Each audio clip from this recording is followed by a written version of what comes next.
C'est l'info qui paralyse le nord de l'Angleterre et enflamme la Catalogne. Marcus Rashford et Manchester United, ce n'est plus seulement une crise, c'est un divorce définitif. Celui que l'on surnommait le prince d'Old Trafford est aujourd'hui prêt à tout, absolument tout, pour ne jamais remettre les pieds dans son club formateur. Regardez les chiffres, depuis son arrivée au Barça, Rashford revit. 10 buts et 13 passes décisives en seulement 33 matchs sous les ordres de Hansi Flick. Mais au-delà des stats, c'est le langage corporel qui frappe.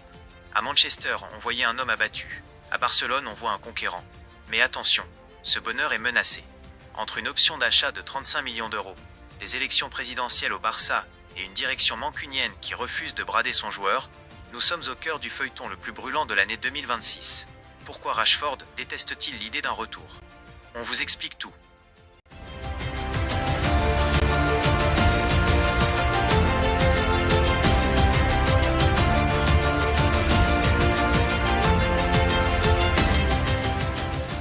Pour comprendre ce bras de fer, il faut d'abord analyser la renaissance sportive de l'Anglais.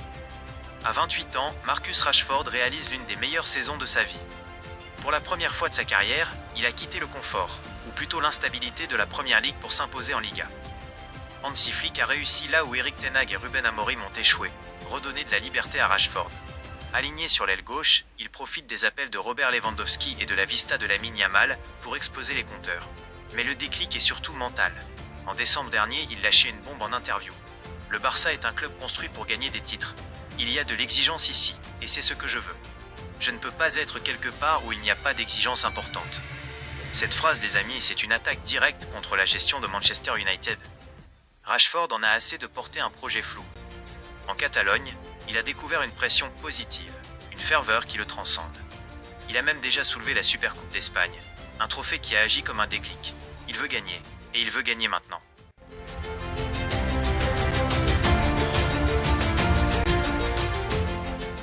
Mais alors, que se passe-t-il si le Barça ne lève pas l'option d'achat? C'est là que le scénario devient digne d'un film. Marcus Rashford l'a fait savoir à ses agents et à sa direction. Un retour à Manchester United est inenvisageable.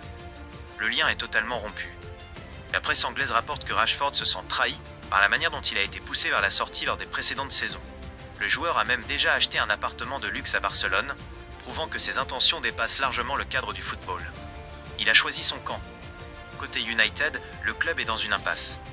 Sous la direction d'Ineos, les Red Devils ont besoin d'argent pour respecter le fair play financier. Ils veulent récupérer chaque centime des 35 millions d'euros prévus dans l'accord.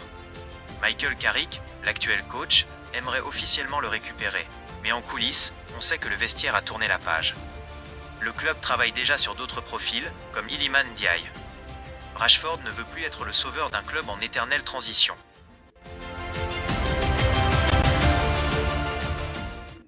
Si tout semble clair dans la tête du joueur, la réalité économique du FC Barcelone est un autre obstacle.